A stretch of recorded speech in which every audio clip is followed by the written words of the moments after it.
want to earn more? Work less and enjoy what you do each day. It's no secret, it can be done. This podcast with Dr. T will not only educate and inspire you, it will also teach you how to do more and be more with the time you already have. It will be like a shot of adrenaline straight into the heart of your business. Here is your host, Tyson Franklin.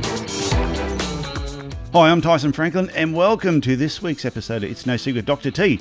With me today, I have Yann Ilunga, and I came across Yann probably about 2 years ago when I was on this mad rampage of doing a lot of walking and listening to podcasts, and I thought he was such a great guy.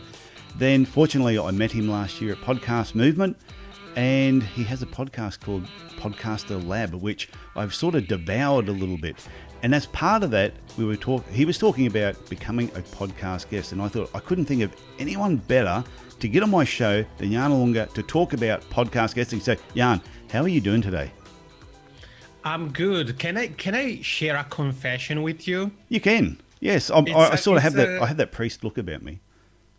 It's a good thing I met you in person, because whenever I see your podcast, the part with Dr. T, yeah, it almost sounds intimidating because it always reminds me of Mr. T, from like from the A team. Absolutely, yes. So, podcast guesting. I've been a fan of being a podcast guest. I've got a lot of value out of it myself, but I heard you do, it might have been 2 or 3 episodes almost back to back. You were talking about different elements of podcast guesting. And I just think it's something that is so underrated as a marketing tool that I thought we need to talk about this on this show. And like I said, I couldn't think of anyone better than yourself. So why should people be a podcast guest? Yeah, you're right. I did a series of episodes. I don't remember how many for the Podcast Lab. But yeah, I think you said it. It's really still underrated. I think people should really look into it for a few different reasons. And most of them are kind of the same reasons why people should look at podcasting as a medium. So the first reason being that we get to leverage the power of our voice. So my background is actually in communications. So yeah, at both undergraduate and graduate level, or bachelor and master's level, communications is what I've studied. So when I approach questions like this, I wear my communications expert's hat. And using the power of our voice, it's really powerful in that we really get to connect with people on a more personal level. Even if we are very talented writers, it's quite difficult to let our personality shine through. Or for example, like in my case, or even in your case, Tyson, for some people who may consider our accents funny, yeah, that is something that really wouldn't come across if we were to do this as a written interview. With audio, on the other hand, those elements stand out and they really strike a chord with listeners. So then people may say, well, isn't then video better? Because people not only get to hear you, but they also get to see you. And while that it's true that video is the closest we get to interacting face-to-face, the problem with that has to do with the consumption of the content. You said it, you have listened to a bunch of podcasts while going for strolls. Yeah. And that's something that would have been quite hard to do if you were watching those video podcasts. So while it's difficult or pretty much impossible, or at least one shouldn't watch video podcasts or video shows while, let's say, driving, walking, cooking, taking a bath, exercising, one can consume audio content while doing those things. So for us as podcast guests or even podcast hosts, that means that we can virtually be in our listeners' ears 24/7. We can really become part of their daily routine, weekly routine, whatever. And then the last thing I would add is that compared to other things like video, for example, podcasting as a medium and podcast guesting more specifically have a lower barrier to entry in terms both of cost and equipment and kind of technical knowledge that is needed. Well, even like the microphone that you're using right now, how much is the microphone that you have in front of you? Yeah, this is the Samsung Q2U. I think nowadays costs maybe like $60. When I bought it, I think it was $100, but now definitely less than $70, so maybe like $60 or something. So I've done a couple of interviews, for example, when traveling, where I had this mic. Now that I'm at the home office, I have the more advanced setup, but I had the mic plugged into my iPad. Yeah, well, I did the same thing. Yeah, when I went overseas, September, October, and we went to Canada and America, and I had my ATR2100 mic, USB mic that just plugs straight in, and I did 4 recordings or interviews while I was away, not guest ones, just one. I was actually a guest, and I did 3 solo episodes while I was there, but it was each plugged in the computer, and it actually sounded pretty good. And even though at home here I have a more elaborate setup, but as a guest podcaster, you just really, if someone wants to be a guest on a podcast, what do they need to have at home to make sure that they sound relatively good? What are the first couple of suggestions? Yeah, so the first one, I mean, you said it, is a good microphone. And I think people tend to think that a good microphone needs to cost like $300 or $400, which isn't the case. Basically, what I'm using, the Samsung Q2U, is the European brother or sister of the Audio-Technica ATR2100 that you mentioned. Yeah. And I remember I did an interview with somebody who was using the Heil PR40, which costs maybe 4 or 5 times what my mic costs. And after the interview, this guest sent me a message, was like, what microphone do you use? Because I think that interview is the best I've ever done in terms of quality of the audio. And I kind of giggled because I was thinking like, yeah, your mic costs 3-4 times what my mic costs. So definitely you want to have a good microphone.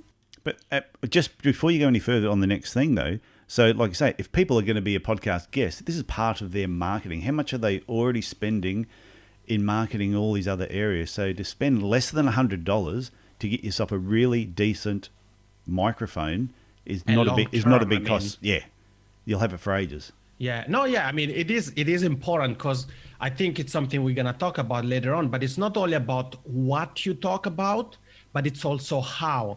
And a great listening experience is not only made of a fantastic piece of content or delivery of the content, but it's also made of the quality. So if I were to sound like this, for example, nobody would listen to an entire episode where I sound that bad. So it's very important to invest in a microphone. So you want to have a microphone, you want to have a pair of headphones. You can have, if you have a smartphone, you probably have already a smartphone headset. So in the worst case scenario, you can use that. And then going back to the microphone, you also want to consider having one of 2 things. One is, I think it's called like a foam cover, which is basically a black piece of foam that you put on top of the microphone. And if you think exactly, you Tyson have it, or if you guys think of, for example, news reporters typically have that on the mic, can be black, can be orange, or what you and I, Tyson, both have, which is basically a protection in front of a microphone. It's called a pop filter. And what these tools do is improve the quality of your audio and protect the microphone, because there are certain letters, like the letter P, for example, that when we say, if we don't have anything in front of the mic, we may hear a sort of popping sound. Whereas if we have a foam cover, a pop filter, or both, that is gonna be decreased. And also, this is a bit disgusting to say, but also if you spit when you talk, a pop filter will make sure that it blocks your spit and it doesn't go on the microphone, because otherwise that makes for a very bad listening experience. So you want to have those things. And then the 2 additional things I would add, one is, well, they're both optional, but one is, instead of holding your microphone with the hand all the time, you can look for small tripods. For example, I bought the Samsung Q2U package I bought, had a tripod with it. So when I travel, I just put the microphone on the tripod so I don't have to hold it in my hand. And then the other thing I would add, which isn't so much for audio interviews, but it's definitely a good thing to have as well, is an external webcam. I use the Logitech C920, and it's perfect for HD video. And it's, if you want to do interviews, sometimes they may be video interviews. So what we have said until now for audio applies to video too. But so once people have got the equipment set up, so they've got the equipment there, should they get onto YouTube or contact yourself, because you teach people about podcasting, and have a lesson on how to use the microphone? Is there somewhere on YouTube or is there somewhere on your website? Give us your website details now, so in case I forget to ask later, which I won't forget, but just in case. Yeah, sure. So the podcast lab that you mentioned, the podcast, you find it at the website thepodcastlab.com.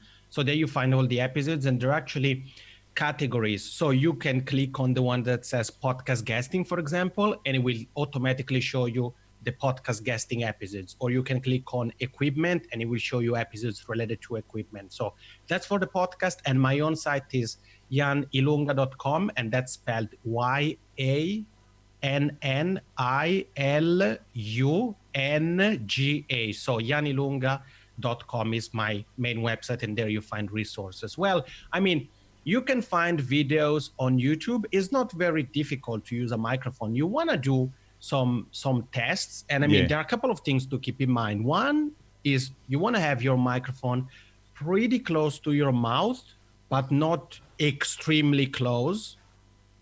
And then the other thing is you want to avoid moving the microphone. So for example, if somebody's watching the video, can see that I use my hands when I talk, because I'm from the Italian part of Switzerland, so some Italian influences there maybe. Just in case somebody didn't notice your accent. Just in case, just you were like, is he from Darwin? Is he from Darwin or Perth or something like that? Or California, maybe? Absolutely not. I'm from Locarno, Switzerland. But yeah, if I were holding my microphone, then it would kind of make the way I go about talking less spontaneous, because I would have to refrain myself. And also in terms of how my chest is, it's really open, it's really wide. But if I were to hold my microphone, it would be a bit kind of closed. So I would say those are the couple of things.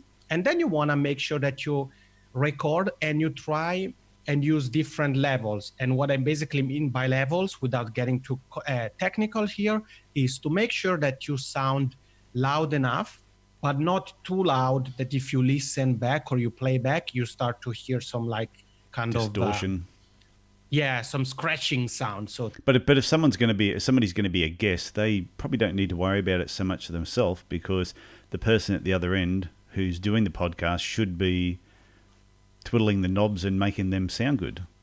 Ideally, that's a very good point. However, as we were talking, how we were talking before we started recording here, both you and I, Tyson, actually do record our own side of the conversation when we are guests. And we were laughing a little bit here, and I told you the reason why I do it is very simple. Years ago, I did an interview for a show that had been around for a while. I think it was over 300 episodes. So I thought, well, these people know what they're doing. And I used the equipment I'm using now. Everything was great. I always double checked everything to make sure I'm not using my computer's built-in mic instead of the Samsung Q2U. We do the interview, everything goes well. And then after some weeks, they email me, the episode is live, blah, blah, blah. Here's the link. And I listened to just 1 minute and I was like, what is this? I literally sounded as if I was in my bathroom using a landline phone, which I don't even have. And the audio quality was just so horrible that I said to myself, I can't promote this. It would negatively affect my brand. And basically what that translated to 30 minutes or however long the interview was of time I wasted. And I'm not sure what happened on their end, but since then, when I do interviews as a guest, I always make sure to record my side of the conversation. I also let the host know. And then I always email him or her my side of the conversation, so that even if they have recorded, they know that they have it just in case. Yeah, and I probably will, even though I like to think I've got my sound and everything set up pretty well. If you send me the link, I'm going to listen to it and compare the two, just to see what you recorded from your end and what I recorded from my end. And if your end is so much better, then I'll be inquiring as to what am I doing wrong. And that's what I enjoy about with this podcasting, doing it myself, being on other people's podcasts, is it is a constant learning process. I remember my first interview I was ever on a podcast, and I was panicking. I was sweating. I was getting dry mouth. I don't know how many bottles of water I went through. And make all weird sound like. Yeah, and I don't know. I was quite panicky, but then I got over that very quickly, because prior to that I'd been on on a radio show every Saturday for about 5 years before that, but I was still really nervous the first time I was a guest on a podcast. It was killing me. Yeah, I think it's important to be yourself. Like you touched upon a very good point. I think it's important to be yourself, but at the same time, especially if you want to podcast guest for business purposes, then, for example, for those who are watching the video, they can see, if I were to do the interview like this, really like slant back in my chair, it wouldn't give a very good impression, even though I may be sharing some very valuable content. Or wearing a sombrero and holding a Corona. Yeah, would sort of be the same thing. Yeah. I Absolutely. think probably too relaxed. Unless it's like the Corona podcast, then maybe it would fit into that narrative. That would be perfect. Otherwise, it's important to really be serious about it. And basically, going back to the levels thing, if you do want to record your side of the conversation, I still, to this day, I've recorded, I think, close to 400 episodes as a guest, as a host. I always do a sound check before I hit record, always, because with technology, you never know. And it's better to spend 10 seconds and know that things have gone well than saying, well, it's working, it's always been working. And then you have that big thing, that big opportunity, and you're like, oh, I wonder why it didn't work. Yeah, well, I'm feeling pretty confident that I've got you recording it, I'm recording it, I'm also recording it via Zoom. So we've got 3 recordings happening at the moment. If this doesn't come out at the end, there's a message there. I was going to ask something else, and I threw myself off then. So somebody wants to be a guest, they've got microphones set up. What type of shows should they be looking at? Obviously, they should be looking at shows that are going to suit what it is that they do, and determine whether they're going to promote their personal profile, or they're going to promote the business profile. Yeah. Actually, I think what you just shared there, Tyson, most people are going to be like, well, yeah, I kind of know that I should be on those kind of podcasts. But then it's not the case. I don't know if you have this happening to you, Tyson. Every week to this day, I have stopped doing interview-based podcasts. One of my shows wrapped up almost 2 years ago. To this day, I still get people who pitch themselves as guests for that podcast. I know, I heard you say that.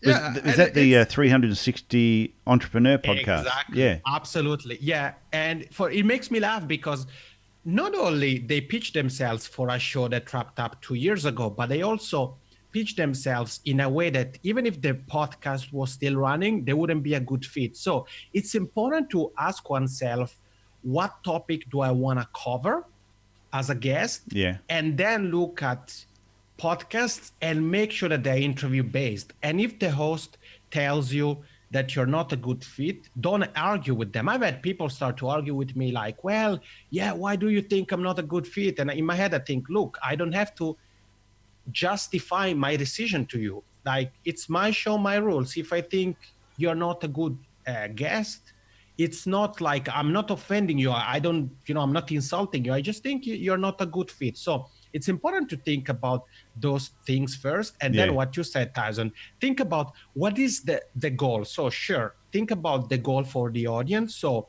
by the time you're finished with the episode, what do you want the audience to walk away with? But also for you personally as a guest, what is the ideal outcome you want to get out of the interview? Is it to simply have a fun conversation? Is it to grow your network, so connect with the host on platforms like, I don't know, LinkedIn or Twitter? Is it to promote a book you have coming out? Is it to promote your coaching services? Is it to promote a conference you're speaking at, and so forth? Yeah, no, that makes sense. And I think I admit I received an email, 2 emails last week about someone wanting to be a guest on my podcast.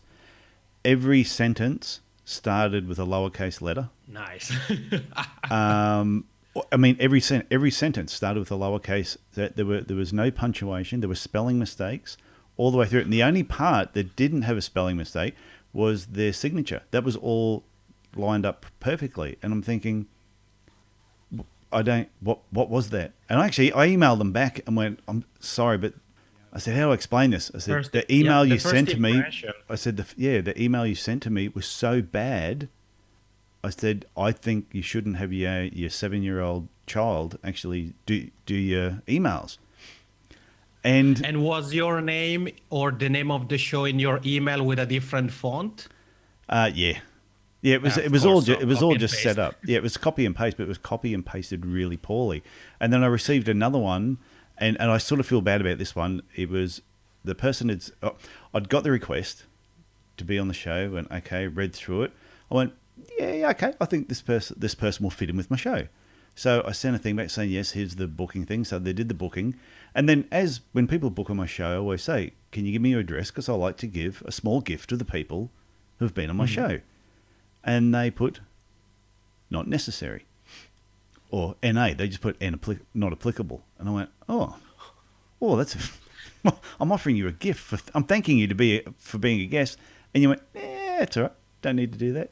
And then I said, oh, have you got a short bio that I can use, even if I just take a couple of parts, or I'll just make one up. And the make one up is sort of a bit of a joke. I don't want to make one up. I want their bio. And they pretty much said, oh, have a look at my website and you figure out what you want to say. And I went, oh. So anyway, it just went on. It got worse and worse all the way through. So, and it was done through a booking agency. So I actually wrote back to the booking agency and the guest, and because they'd already booked, and I said, "Look, I've given it a second thought, and I don't want you as a guest." I said, I'm not feeling it," and I said, "Yeah, I've never done this before, but the vibe I got back from you after booking it just was not feeling it." So I think people if they want to be a guest on podcasts is.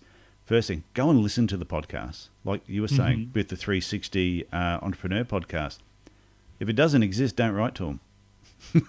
Or if the style of maybe you don't like the style of the host. You know, maybe you don't like the accent, you don't like, I don't know, the kind of jokes they share. I think it's very important to really do that because people aren't stupid. And if somebody listens to It's No Secret with Dr. T every single time, and they're used to a certain dynamic or interaction between you and the guest when you have the interview-based episodes.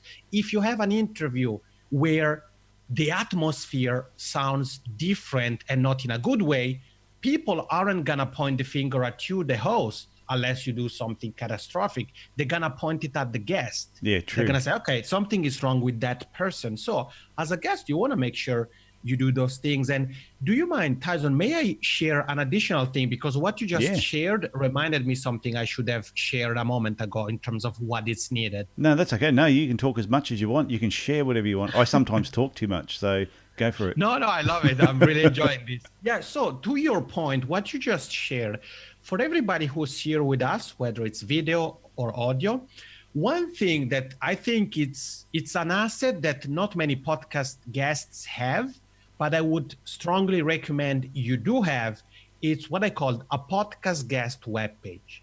And basically that, and I shared the link with you, Tyson, I believe, when we had the exchange. Mine, it's yannilunga.com. There you have it. I have it right in front of me.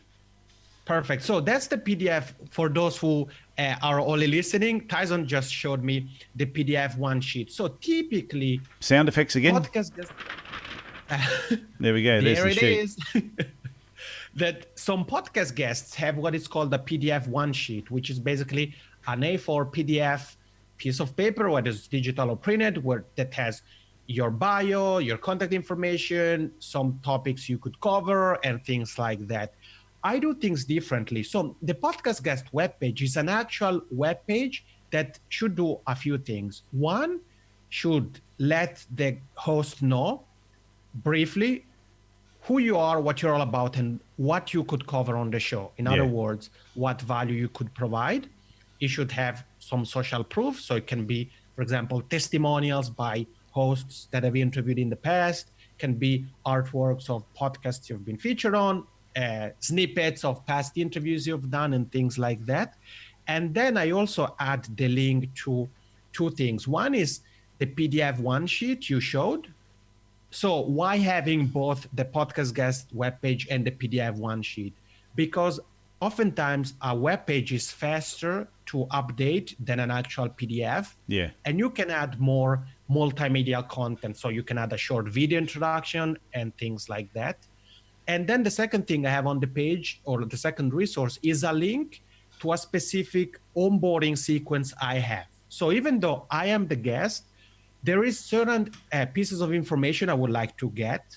And instead of having to go back and forth with the host and say, oh, can you tell me this? Can you tell me that?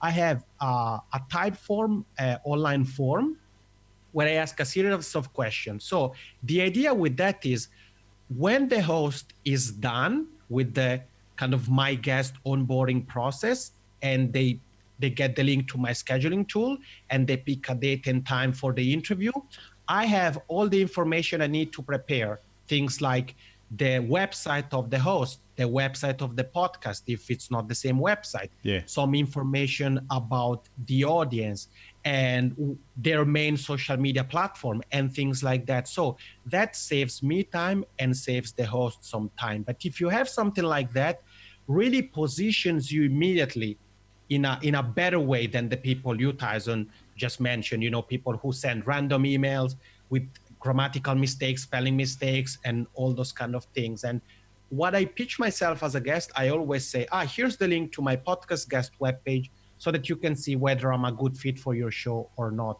And instead of saying, I've done this and that, and write a very long email, I go straight to the point and say, okay, here you go. Here you can learn more about me. And if you think I'm a good guest, you find everything you need there to actually book me and have me on your show. Well, I got to admit, I've had, what am I up to, 140 something episodes on It's No Secret with Dr. T. Some of them are solo episodes. So, but it'd be close to 100 guests now, and I must admit, having you as a guest is the most professional guest I've had. So, and I'm sorry if anybody else is listening to this.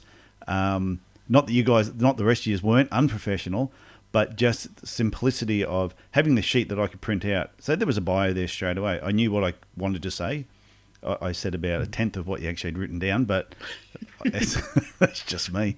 But it's got a list of the different podcasts you've done before. So if I want to go and look them up, I can. It's got interview topics. Making podcast guesting work. Well, there's a topic would be interesting to talk about, which is what we're talking about. So, but then having the other information on your webpage. And the other problem we had is because we're in completely different time zones. So I sent you my booking link. Straight away, you sent back to me, I'm not sure if any of these times are going to fit in. So you sent me your booking link, which, see, I always think when I want someone to be on my show, then I need to be more flexible. And also think from a guest point of view, if you want to be on somebody else's show, then you need to be more flexible. So I was coming to you to be my guest. So when you said, I actually have a booking thing on my page where you can get on there and fill everything in, I just went, this is brilliant. So the whole process working with you as a guest has been the easiest and best process I've had so far, which is why, thank you. Which is why you're on here talking. And I think it's a win-win, because it makes it easier for you, but it also makes it easier for me, because instead of having, in your case, I already know you and your show, so it's a bit different. But if it was a show that the host pitched the show to me and I thought, it's a good fit, I should have to, find the website, find the show, find their main social media platform, ask about the audience and all those kind of things. And that it's kind of a back and forth that we can avoid if we have a simple process. And you can have it as the host as well, by the way. You can reverse things. So instead of the way hosts often go about it is they send you the link to their scheduling tool. And I've done that as well. I recently started to change things up, or also with some of my clients, since I don't conduct many interviews anymore. But I say, instead of sharing the link to your scheduling tool like Calendly, Book Like a Boss, Acuity Scheduling, whatever, and then ask for basically the guest's name, email, and then having to email them to ask, can you send me a bio? Can you send me a headshot? Can you send me this? Can you send me that? You can reverse things. So you can create, using something like Typeform or Google Form or Jotform, a sequence where you ask everything you need from the guest in advance. So what is your name? What is your website? What is a short bio? What's the title of your book if you're talking about a book? Yeah. What social media you want to mention? All those kind of things. And at the end, the last entry of the form is, here's the link to my scheduling tool. So by the time the guest has scheduled, you as the host already have everything you need to prepare, and you don't have to go and look for the website, maybe look at their about page to find parts for the bio, try to find some good headshots if the ones they have, for example, on social media aren't that great, and things like that. I know, because So sometimes trying to get information off a guest, like pulling teeth. Yeah, can you send me some photos? And they go, yeah, okay, I'll send them to you. And you're waiting, and eventually, I would say 50% of the photos I've used for guests, I've just taken off of social media. Right. Yeah. And sometimes but that's they work. actually something to add to the podcast guest webpage. I forgot to say, have a few pictures at the bottom. I have, I don't know, maybe 3 or 4 pictures. I think it's 3 in different contexts. Yeah. So that the host can choose. And I mean, if they don't like any of those, then they can look for something else. But if they want to go for something quick, then they find them there. Okay. So I've got another podcasting guest question. So Sure. They've got their microphone. They've gone and listened to a couple of shows, and they found a couple of shows that they want to be on. They go, yep, this is going to be great for my personal profile or my business profile or whatever it is that I'm promoting at the moment. How important is the room that they're going to be recording in? Yeah, that's key, and it's really like a no-brainer. But as podcasters, we probably have experienced this as well. When you record or you're about to record an interview, well, it doesn't matter whether you're the host or the guest, really, but especially if you're the guest, make sure that first of all you test the room you're recording. So let's say if you have a home office, you think, that's the best place to record in acoustic-wise. Do a quick test. Sit down, set up your microphone and everything, hit record, and just be completely quiet for a few seconds. Then stop, put some headphones in, click play, and listen to it. Do you hear something in the background? Maybe you hear some heater, or you hear some cars driving by, some airplanes flying by. You hear a fan or something like that. I've actually once did an interview where I had to, throughout the interview, ask the guest, are you sitting next to a fan by any chance? Any chance you could move away? Because I could hardly hear what the guest was saying. So you want to do that, and then do the same thing, but this time talk, say a few words, and then listen back. How do you sound? Does it sound okay? Does it sound as if you're recording in a cave? Does it sound as if you're recording in your bathroom? So do that. Then make sure that if you work with a team, for example, let everybody know you'll be recording. So put a sign on your door, whatever. Put your phone on silence. I also take the vibration off when I'm recording interviews. And then close all the programs, applications, and everything else you aren't going to need for the interview. And yes, that includes your email software. Yes.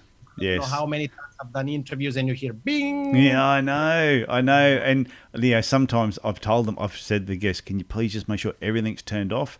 And they go, okay, and we're 5 minutes in and my phone rings. Yeah. I've gone, okay. But if they're talking, if we're doing a video like this and they're talking, I just keep telling them to keep going, because it's picking up on my end. It's not picking up on their end, because when we're recording, we've got split tracks. So I can quite easily, as long as they keep talking, I know I can edit that out and it still sounds good, but it should never happen. Yeah, still, I think even toward you as the host, it's a bit like not that nice if you hear like notifications on my end, like nonstop, or every couple of minutes you hear a notification, or the phone ringing, or the dog barking, or whatever the case may be. I think there's sometimes I'm forgiving to guests when certain things happen. Like, I know that if they work from home, sometimes the dog will bark. Yeah, sometimes the dog just barks. Our dog, it doesn't matter how many times I tell it not to bark, If somebody goes their front gate, it's going to bark. It just does it. But and it's not the end of the world. I mean, you should try. I would say you should try to do the best effort you can to decrease the chances of distractions. That's what I would say. Obviously, as you said about the dog barking or like airplanes flying or cars driving by, you can't really do anything about that.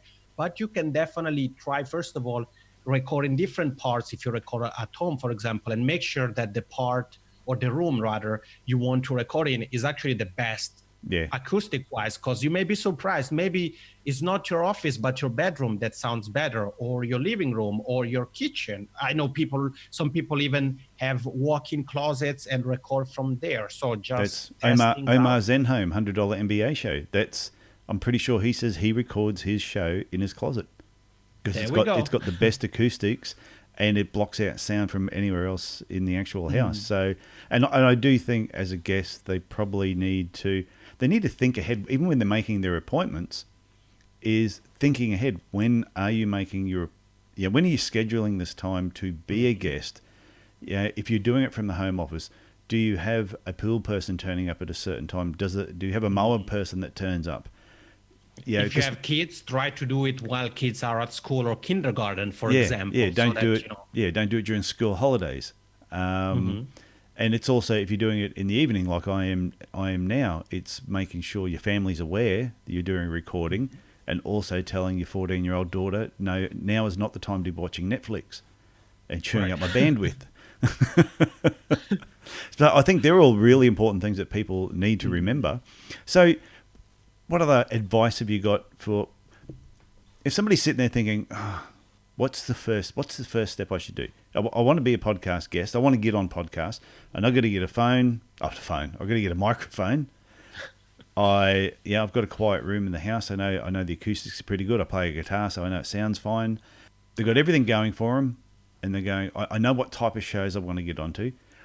Do you think there's something that just holds people back when it's such a good marketing, and it's probably the most cost-effective marketing tool they will ever use is being a podcast guest? Do you think there's one thing that just stops people? Is it fear? Yeah, well, I would say yes and no, because I think fear is one for sure. People ask themselves, okay, who says I'm the right person to talk about podcast guesting or talk about guitar playing or, traveling, whatever. Yeah. But then there is also the opposite, because I remember Jordan Harbinger from the Jordan Harbinger show, that when I interviewed him for the podcast lab that you mentioned, he said that, for example, there is many authors, academics, and people like that who are great in terms of the content they have, but they aren't so good in terms of the delivery. Yeah. So as we were saying early on, a great listening experience is a combination of a few things. And it's not only what you say, but also how you say it. So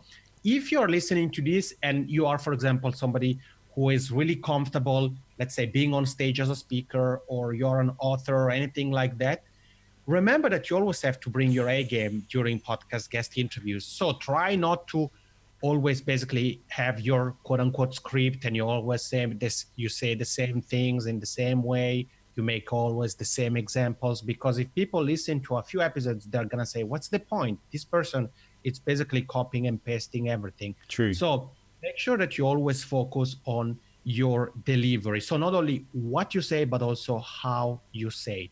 And if you're just getting started and you think, well, I'm not sure if I'm the right person, remember that like podcast hosting, like being in front of a camera, like being an author, like being a speaker, it's a journey, it's a progress. So your first podcast guest interview, it's always gonna be ideally the worst you do, acoustic wise, in terms of the delivery, the filler words you use, and all these kind of things.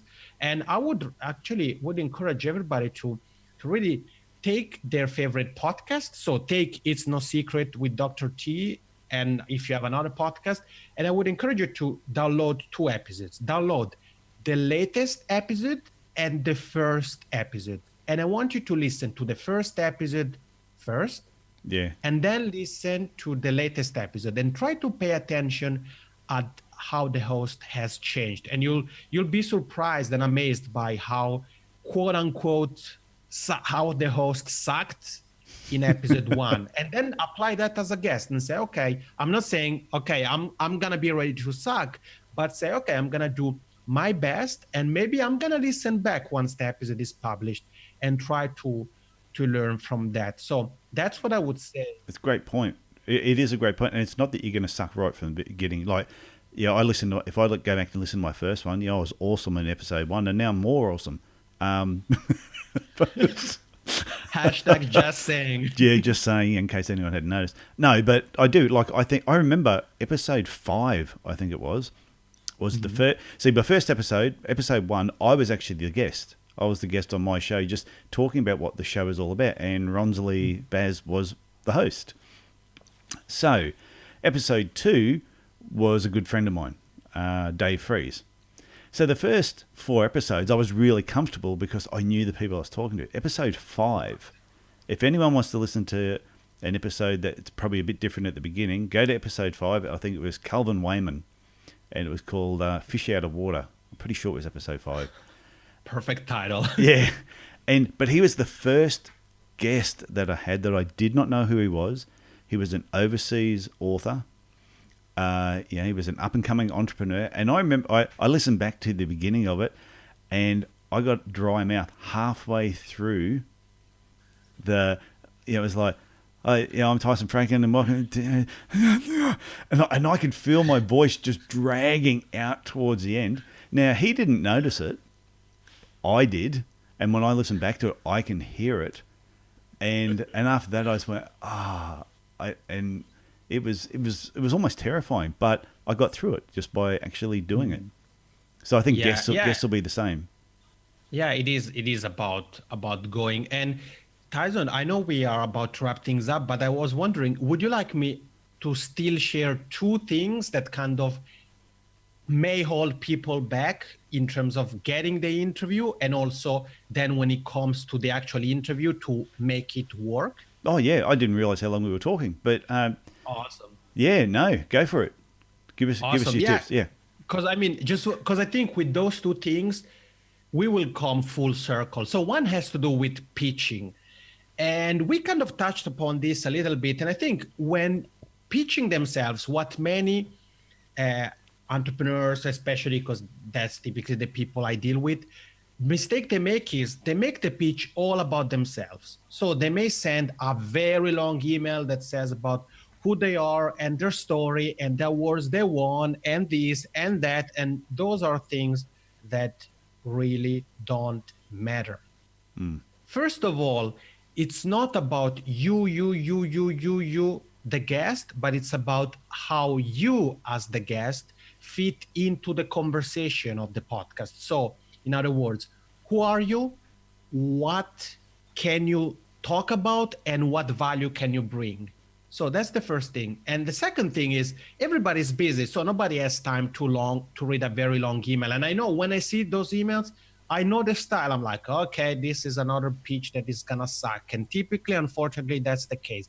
The way I go about it, and I use a bit of my background and I use a bit of psychology of communication, is I have a very specific approach. And everybody can use this. If you're pitching yourself to somebody that doesn't know you, before you email them, spend a couple of weeks to try to get on their radar. And how can you do that? Very simple. You can, for example, listen to a couple of their episodes and send out a couple of tweets. Let them know. Say, hey, I just listened to It's No Secret with Dr. T. I really liked and be very specific. I really liked this tip on episode, whatever the episode number is. And you know how good it makes the host feel when they hear that? Absolutely. Oh my God. When I get a positive, when I get someone, a complete stranger, either send me an email and just say, hey, I listened to your episode and I thought this part was great. Or I see somebody post something on Twitter and I just go, oh, geez, it's good. There's 3 people listening. It's fantastic. It's 4 counting my mum. But that is a really, really good point. And like I said right at the start, how we met was because I listened to a podcast that you were a guest on and I happened to shoot a live video. I wasn't live, I shot a video saying, hey, I just listened to this podcast and this is what I got from it and this guest was fantastic. And that's exactly how we connected. Yeah, and I mean, that one is already quite advanced to use video, but even just send out a simple tweet and make sure to tag the host. So you're talking about getting on their radar, let them know that you're there and you're watching them. So therefore, when you do send the email, go, I know who this person is. Exactly. Yeah. And that's where psychology of communication comes into play. So basically, I'll try to fast forward here. So it's not going to take me 10 hours to explain. No, that's okay. Take your time. So what you want to do is obviously you don't want to spam the host. So I'm not saying schedule 10 tweets in the next 2 hours and tag them every time. I'm saying do that today, maybe a few days from now, 2 weeks from now, so that then when you email the host, instead of saying, dear sir, or dear Mr. Franklin, or whatever, you position yourself as somebody that the host is supposed to know. This is how my email starts. If I were to pitch myself to you, Tyson, and we didn't know each other, my email would say something like, hey, Tyson, it's Yann. You probably remember me from Twitter. And I put in brackets my Twitter handle, where I've been sharing some of your content. What that sentence does, it's very key because it does one specific thing. One, it says, okay, this is not a random person. This is somebody that approaches me in a pretty informal way. So it's somebody that I'm supposed to know. And when I say you probably remember me from Twitter, I don't really expect you to remember me from Twitter. But that can do two things. One is you actually do remember me from Twitter, and that's perfect. Or in the second scenario, you're like, okay, who is this guy? And when you go and check your Twitter notifications, you see that, oh, this guy has in fact shared my episodes, praised the show, or even gave a review to the show, or made a video, or things like that. So like that, you immediately position yourself as somebody that the host is supposed to know and somebody who has given already. And then I say, for something like, for example, hey, I'm a fan of your show, and I was wondering, are you looking for guests? I typically talk about, and I say the specific topic I want to cover. Yeah. And if it's a show that I really want to be featured on, but I know that they cover a variety of topics, I say, for example, I typically talk about podcasting, but I'm also happy to cover, let's say, email marketing, blogging, speaking, or anything you think would be of value to your audience. Why I'm saying that is obviously I mention only things that I know I can still cover. And the reason why I say that is that maybe they just had a guest who talked about podcast guesting. So they may say, well, would love to have you on the show, but we just cover podcast guesting. So I position myself, I say briefly what value I would bring so I could cover or talk about this. And then I say, here's the link to my podcast guest webpage so that you can see whether I'm a good fit for your show. Looking forward to your reply. Have a nice day, Yann. Boom. I have given the host everything he needs to know in just a couple of sentences. I don't have to say, I have a bachelor's degree, I have a master's degree, I've been featured here. They will see that when they go on my podcast guest webpage. So the pitching is very, very important, and it doesn't have to be super complicated. It doesn't have to be super long. Yes, I have studied communications. I've pitched myself. I've pitched other people. I've been pitched. But what I've just shared here with you, if you implement this, you add your twist, it's gonna be crazy in a very positive way. So that's the first thing I would say in terms of increasing the likelihood of the host saying yes. Yeah, that is gold.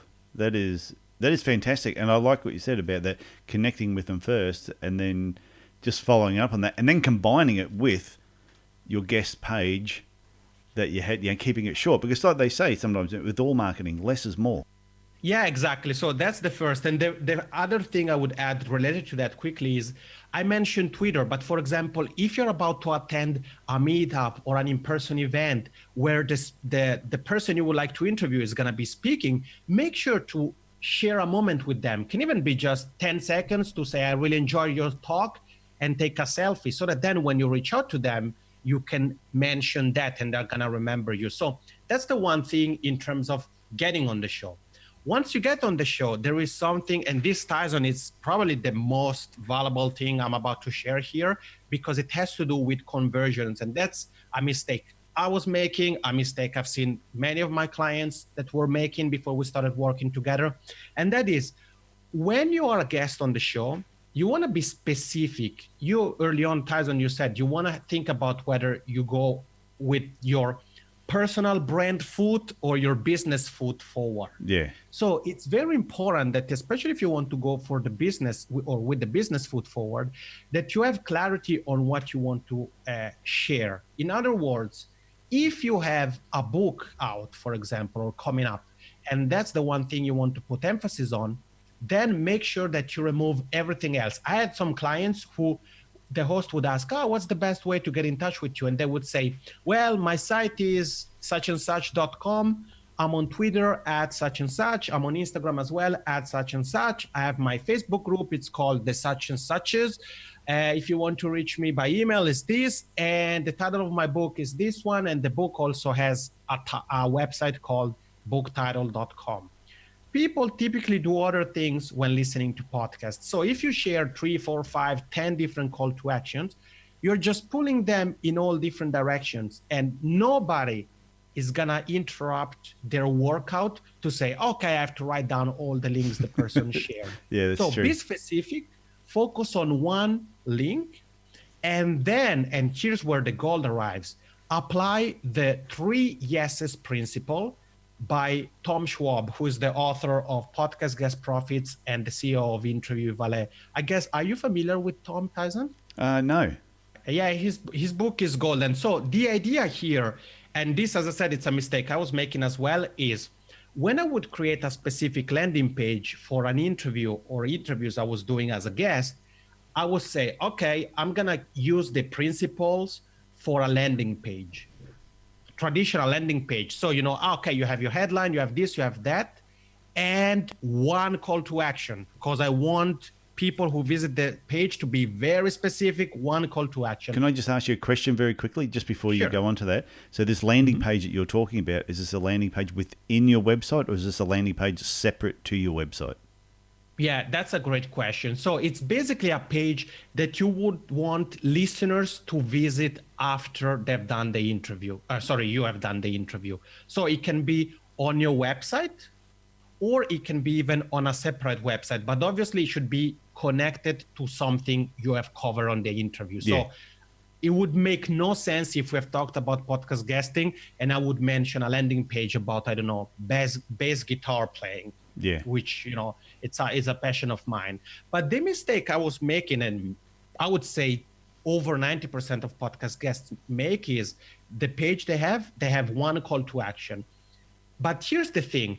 With a traditional landing page, the traffic we send there, it's often called traffic, meaning we may be using organic traffic, we may be using Facebook advertising and things like that. So the people we send there may not be familiar with who we are and what we do. With podcasts, on the other hand, a person who visits that page is somebody who has just spent 30 minutes, 45 minutes, 1 hour, or even longer listening to me on a podcast, which means that in some cases, those people may be ready to work with me.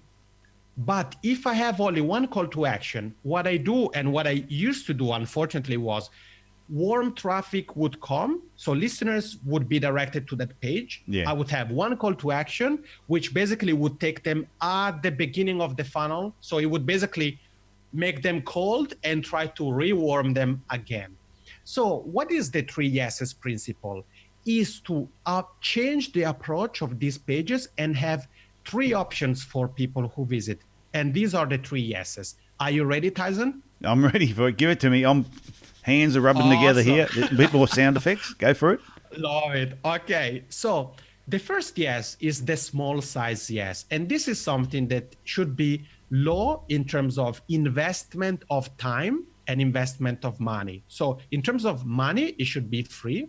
And in terms of time, it should be something that it's easy and quick for the person to consume. So this could be, for example, a downloadable checklist, or let's say the email script I shared here early on, that could be a small yes I could have on the page. Yeah. And the medium size yes, it's something that has a medium investment in terms of time, and no or very little investment in terms of money. And that can be something like a free video series, 4-part audio training, a webinar. So something where a person needs a longer period of time to consume it. Or if it's something, let's say, maybe I say, I have this digital workshop that I sell for, $10. So that's a small investment in terms of money. Yeah. And then the big size, yes, the final one, it's the one that has the highest investment, especially in terms of money. And that's basically the product or services I provide. So in this case, for example, if somebody would like to hire me to help them with podcast guesting, then that's an option I would give them already on the page, because somebody may have listened to you and I, Tyson, and just say to themselves, you know what, I love this young guy, I want to work with him right now. So instead of saying, well, yeah, go to the page, and in the page I send you at the beginning of a funnel, you will get a series of emails and blah, blah, blah, I say, if you're ready to work with me right now, here's how to do it. Here's how you can make it happen right now. So can you tell us right now, if people want to work with you as a podcast guest, how they can do that? Yeah, absolutely. You can actually go to yannilunga.com/guesting. And there you're going to find a page that will feature 3 yeses. So you can actually, I would encourage you to go, once again, yannilunga.com/guesting. And obviously look at the resources, but also look at how the page is structured. And you will see that I will have a small yes, a medium yes, and the big yes. I do really, really good show notes. So nice. There will be heaps of links and everything in there. So if people listening to this, just go over to my website, which I'll tell you at the end anyway. And just go through the show notes from this episode, and all the links will actually be there. So, awesome. Yanni, this was fantastic. Yeah, I've been having so much fun. Thanks. This is good. I can't believe we've been talking for a while, actually. This will be one of my longest shows, which means it has been a really good show. And my last one that went the longest was a psychologist, Dave Wyman. And that was one of my most popular shows. So sometimes a show going longer can be very popular. I mean, as long as it's, good information. It's true. Yeah, that is really true. If it goes too long and you sort of go, you're going, it's just really dragging on a bit. Monday morning tip. This is my final question for you. And I warned you at the beginning, before I press record, that I don't know if you'd have a Monday morning tip, because you gave us so much good information, but it's Monday morning. Someone's just listened to this podcast and they're like, that was fantastic. I am going to become a podcast guest. What's the first thing they should do Monday morning, considering they listen to this maybe on a Sunday, or it could be a Tuesday morning? What's the number one thing you would tell them that they should do straight away? What's the first thing? Yeah. Any day of the week, whether it's Monday, Saturday night, whatever, you have listened to this episode. Now it's time to actually get your hands dirty. So compile your database of potential podcasts you want to be featured on. So start by looking at your network. Maybe there is somebody you already know who hosts podcasts. Look at that. Connect with people on Twitter and LinkedIn, people who have the title podcast host or podcaster in the bio. Then look at popular apps or platforms like Apple Podcasts, Stitcher, Radio Public, Spotify. And are you ready for one final ninja tip related to that, Tyson? Yeah. Give us a ninja tip. Awesome. So this is something that whenever I share it, people are like, oh, really? Never thought of it. And I think I also share it at We Are Podcast when I presented there a couple of years ago. And that is, if you say, well, I really want to do this long term, but I'm afraid I will run out of podcasts to be featured on, then I would encourage you to do one thing. If you are an author, go to your Amazon author page and scroll down. You're going to see that Amazon suggests, or its algorithm suggests, similar authors or related authors. All right, so you can take those names and then go to Apple Podcasts and enter the names in the search bar, and you're going to see the podcasts those people have been featured on. And if you aren't an author, simply think about what is the topic you cover. Enter that topic on Amazon, find for books that have been written on the topic, and then look at the author and apply the steps I just shared. So You can get started right now, and you can really build a list of even hundreds of podcasts. And you can go about it by yourself, or you can even hire somebody to help you with that. If you do everything we've covered in this episode, you're going to be really getting, or you're going to really be making podcast guesting work for you, whether you go about it 100% the do-it-yourself route, or you're going to have some help along the way, whether it's by somebody like me or a interview booking service. Can I ask you another question? I know you've been going for a while, but I wanted to ask you another question. Do you think people can be on too many shows? Like, I was talking about what my goal was last year was to be a guest on 50 shows. But about halfway through the year, I felt as a guest, when I was on too many shows in a row that were all back to back pretty close, that I wasn't giving value back to the host for having me on this show, that I couldn't promote it enough. Yeah, because I wanted to as a thank you, to make sure I put it on Facebook and all the social media platforms. So do you think sometimes you can be a guest too much? Yeah, so I have a 3-part answer. The first part is, if you feel like that, then you have to do something about it. For example, I've tried once to do something similar to John Lee Dumas and say, I'm going to do, 5 interviews in one day. I did it once. I was like, man, there's no way I can do this. Like my throat can't take it. So I had to adjust it to suit kind of my style. So that's the first thing. The second thing, if you are gracious like you are, Tyson, and you really want to help spread the word, and maybe you want to do that on a regular basis, then you can create basically a series of, a social media rotation using something like Social Bee or Meet Edgar, where basically once you have set up the schedule, it takes you just a few minutes to add the tweets, the posts, and then they run automatically nonstop. Okay. And then the final thing I'm going to say is, I mentioned John Lee Dumas.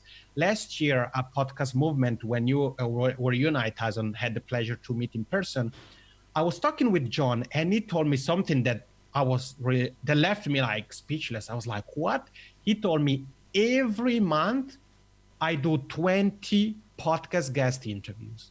So if you do the math, that means that in a span of a year, he's exposed to over 200 new audiences. And sure, some people may know of him already, but within those audiences, there's also people who have no idea who he is, what he talks about, and what he brings to the table. So I would say that if somebody like him is doing over 200 interviews a year, you can definitely do it as well if that's something you want to do. Just make sure that it fits your style. So if you feel that 2 interviews a week, it's your rooftop, your limit, your threshold, then go with that. If you feel that 2 interviews a day is your threshold, then make it happen.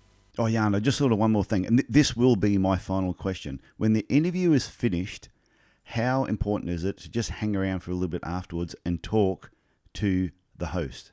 Always, always, always make sure that you have even just 1 minute after the interview. Many guests, as soon as the interview is finished, they say, thank you, bye, and they leave. And I think that that's a big mistake, because oftentimes the post-interview chat, that 1 or 2 minute window of time that takes place after the interview, is really where the magic happens for you as a podcast guest. And I'm talking about the connection with the host.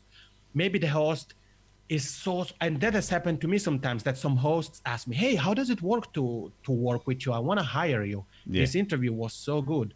So that can happen there. But what you can do there is, I always do a couple of things, and I would suggest you do the same. The first one is, ask the host if you can connect with him or her on platforms like LinkedIn and Facebook, so that you grow your network. That's always a good thing. And then also let them know, for example, if you had a great time with the host, and let's say you run a series of collaborative webinars, put it out there, let the host know and say, hey, I run a series of webinars with different experts. Would you be interested in participating in it? Or maybe you have a product coming up and you're looking for affiliates. If the host made you a very good impression, let him or her know. Is the host somebody who organizes an event that you had planned to speak at? Let the host know and say, hey, by the way, not sure what you think about this interview, but I'll be applying to speak at your conference, or are you at your meetup? There is so much that can happen in 30 seconds or 1 minute. So if the window of time you have for an interview slot is, let's say, 30 minutes, always make sure that you have at least 2 minutes or 1 minute to do those couple of things. Connect with the host I always try to do LinkedIn, number one, and then also Facebook. And then if there is something, ask them. That's how I've gotten guests for my podcast, how I've gotten speakers for my virtual summit. And you can even ask them if they know somebody whose show would be a good fit for what you've talked about on the show right now, and if they could send an email intro. That's a great tip. After they've stopped, they've pressed stop. But like you said, when you're talking and asking them, are there any shows that you know of that you think I might be a good guest on? And I've been a guest on a lot of shows purely through referrals, where I've been on somebody else's show. I've connected with them on Facebook. I've met them at podcasting events as well. Eric Hunley, I think you know Eric Hunley, don't you? He has the podcast Unstructured. Oh, yeah. Sorry, of course I do. Yeah, sorry. Yeah. Yeah, so through Eric, just in this past week or so, he introduced me to 2 other people through Facebook. Oh, I think you'd be a great guest on this person's show. And bang, bang, he did the introduction, and within 24 hours I was booked on both their shows. Purely just by the talking afterwards. And it doesn't take much. And especially what is good about that is that the connection is still very warm, because you've just finished the interview. And if it's been as fun as the one you and I have done, Tyson, then, good vibes are flying there. So it's definitely good to capitalize on that. And yeah, I connect with people on LinkedIn. I always try to endorse their skills. I even sometimes write testimonials or recommendations and things like that. So there is a lot that can come your way as a result of a podcast guest interview, not only because of what you share during the interview, but even for the minute or 2 you spend with the host after the recording had stopped. Yeah, and I also think it's one of those things too, that once you've been a guest on somebody's show, you actually have a historical connection with that person. Mm-hmm. For the rest of history, there will be a connection that you two actually spoke together, and it's there forever. Right. And sometimes it's not such a great thing, but sometimes it could be, oh, geez, I wish I hadn't have. But in general, I think it's a great thing. So I think there's a great final tip. I tell you, if I could talk for another hour or two just on why people should actually have their own podcast, but that's a completely different story again. Right. Maybe we can talk about that another time. Would be my pleasure to come back for sure. That would be great. So yeah, thank you so much for sharing all your knowledge. Even though I've listened to you on the multiple episodes on the Podcaster Lab, and I've heard you talk about this topic before, I still think you shared some points on this episode that I have not heard you say before. So nice. I think we dragged some gold out of you, which was great. So thank you so much for coming on It's No Secret with Dr. T. No, thank you. This has been a lot of fun, for real. Thank you very much. Well, if you've got this far in today's recording, I assume you are considering guest podcasting. Just do it. It is one of the most cost-effective marketing strategies you will ever do. It is fantastic, believe me. And go and check out my show notes. There's links to everything that Yann mentioned today. So go and read them. tysonfranklin.com/podcast, and that will take you to a link to my shows. Now, I just mentioned I do have a second show called the Podiatry Legends Podcast. So if you're in the health industry or a podiatrist, check it out. It will make you see, feel, and think differently about the podiatry profession. So that's it from me. Look after yourself, look after your family, and I will talk to you again next week. Bye for now.